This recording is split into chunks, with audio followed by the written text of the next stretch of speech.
will be moving to the third tip. So what is high yield and what do you mean by focusing on that?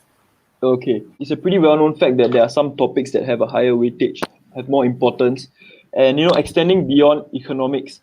For example, something like chemistry, that there are different weightages. Maybe you know that this topic of organic chem is slightly worth more than the other topic of organic chem.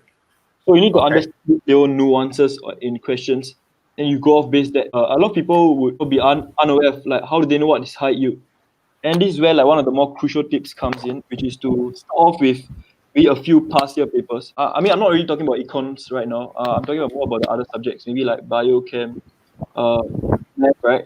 There are always this sort of repeating questions that always comes. So for chemistry, at the end of the paper, there will always be this derivation question that's worth a lot of marks. So once you understand what type of questions comes into play, right, you need to know what's your proficiency in that. And then if you're not really good at that, focus your time and effort on that. People tend to go just start off with the A to Z. I think what you should try to weigh out is what's your weakness plus what is more important.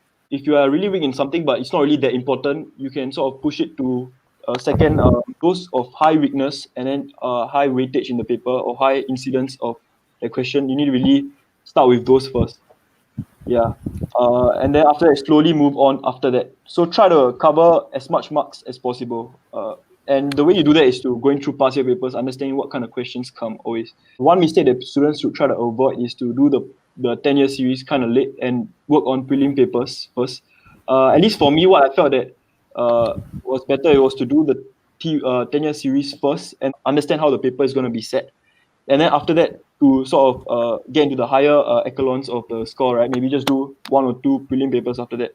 But really, the 10-year series is, I would say, one of the biggest helps for students. Maybe not much econs related, but more for the other subjects. Sciences. Yeah, the sciences. Yeah.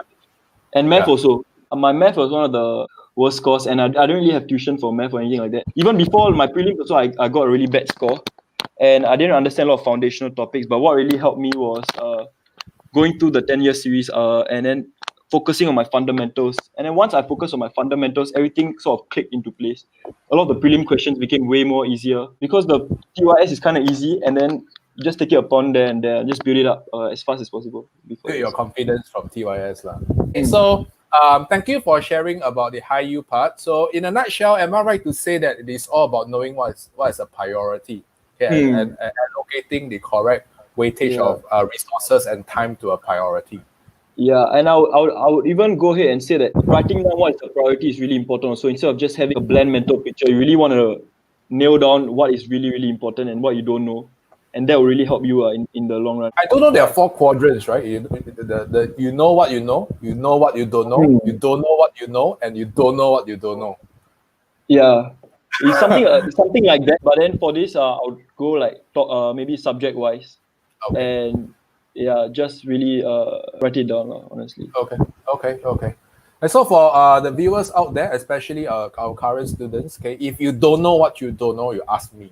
Okay, I will tell you what you don't know. I'll point out to you your blind spots.